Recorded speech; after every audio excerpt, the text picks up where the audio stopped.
Okay. Cherub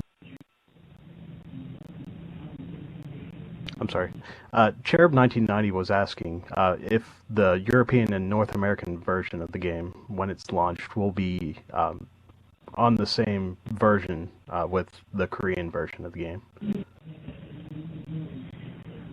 So it's our goal to be as close as possible. So I mean, we're not going to talk necessarily about our release version and what exactly it's going to be, versus where Korea is going to be at, because we're a little ways away from that still with it being a fall launch. So, but it's every interview, every player I talk to, it's like, how close to Korea are you going to be? And it's super beneficial to us to be as close as possible too, because it's two separate code databases that you need to manage, and it is easier. But at the same time, with localization, there's going to be some delay. So we're working our best. We know that's one of the things that we wanted to improve with Ion, and in general with our global releases at NCSoft.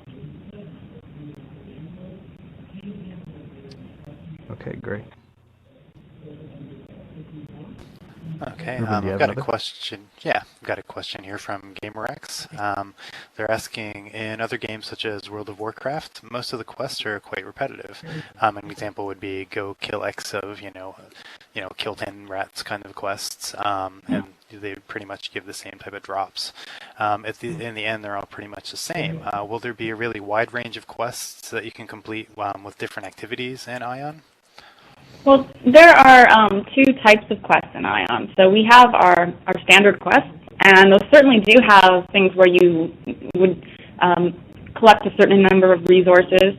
Those quests are also usually, I don't want to say confined, but they're usually relevant to the area that you're in the world at the time. And then we have our campaign quests, and that really is the overarching storyline. So it takes you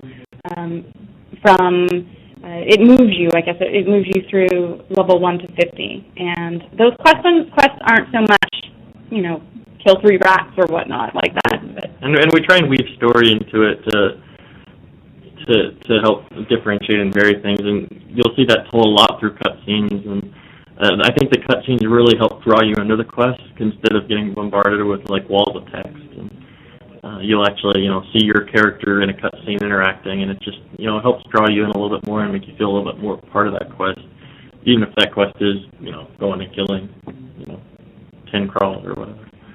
Right. But yes, we have lots of game mechanics and varieties of quests too, so it's just,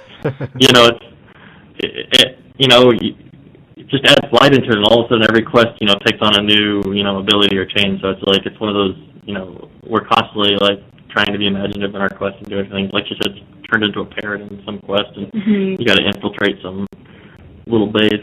There's lots of cool little quests. And for myself, I'm the type of player who doesn't really like the quest where it sends me, talk to this person, talk to that person, talk to this person. But I'm even finding that, the writing is so well done, especially with our team of writers right now that are reworking it. There's a lot of humor in there too, so if you're the type of player that likes to read those, likes to read through all the dialogue, I think that you'll find it very rewarding. Okay, Santa Rock has this question. Will you guys release an early server list so Legions can pick a server before the game goes live and kind of build a community around that? We think we have some good ideas in place to make sure that people can get together on the same server and plan and prepare. We know how important it is for players to kind of, migrate in groups. It's just one of my philosophies is that we're not selling Ion to individuals. We're selling Ion to groups and communities and guilds and legions and couples and families. And so it's important that we give them every opportunity to do that. And so that's definitely planned. We don't have anything exactly that we can talk about right now, but we've got some good ideas.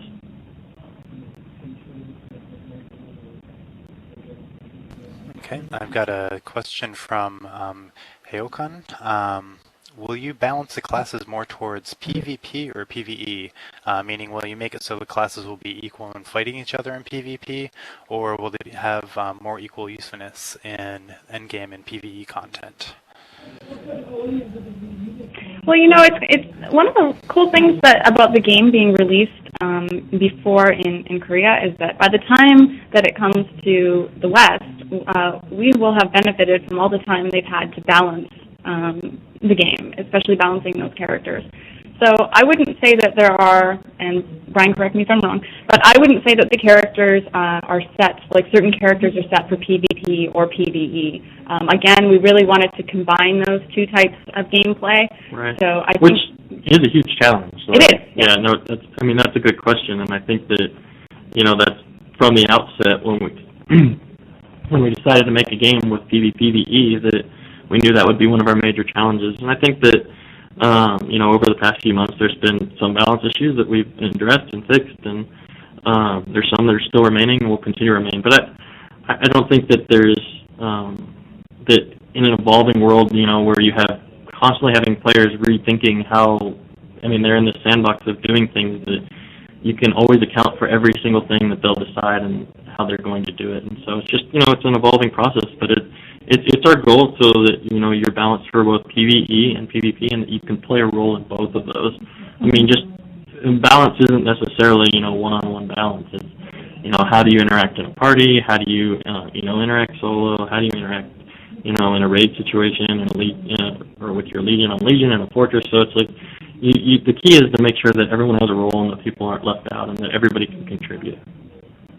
And it depends a lot on the player, right? Like you could have two people that are both sorcerers, but in the end, it really comes down to player skill and how they set up. There's a lot of skill-based systems in Ion, even so much as when you move your character, strafing, you add a little bit more dodge, or going forward, you add some offense, going back, you add some block. So it's just, we tried to add some skill differentiators in there as well. And with the chain skills as well, we didn't want the players to have to just keep hitting the same button over and over again.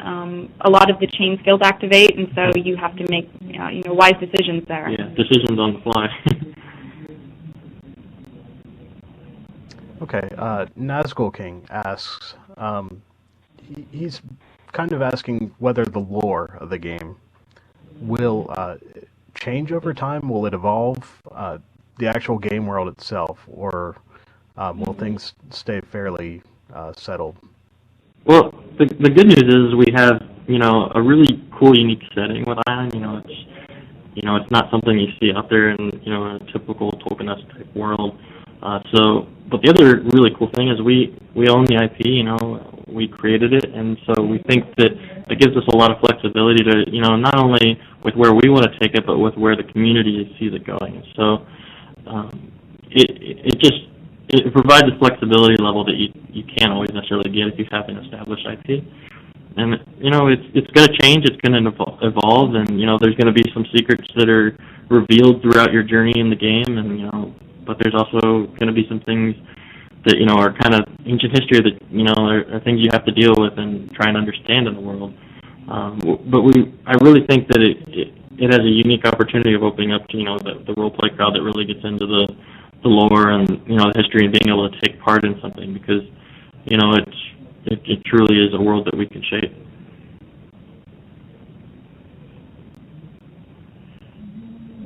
Okay, I've got a question from Ice, who's asking, with wings being introduced at a very, very early stage in Ion, and special skills to increase the speed of flying, does this rule out any kind of flying mounts or ground mounts in the game? Well, so wings aren't actually used. I don't think that anyone would want to rely on them as a way of transportation. There are certain areas in every zone in the game that the player will be able to fly, and there is, a good reason for that. And again, it ties into the lore of Atria. So there are, you'll be able to teleport to certain areas, and there are mounts. They don't look like your traditional griffins or anything like that, but yeah, there's kind of point-to-point type of mount. Yeah. But I think the traditional developer answer for that would be there's nothing planned at this time, but nothing is ever ruled out in terms of mounts. But you can replace your wings. You get ones at certain levels. It's pretty cool. And it's like you said, flight isn't necessarily meant for transportation. It's meant to be a strategic element of the game, both in combat, quest, crafting, all of that. And yes, by when I was referring to that, I was talking about the transportation from one point to another, so a town to a town.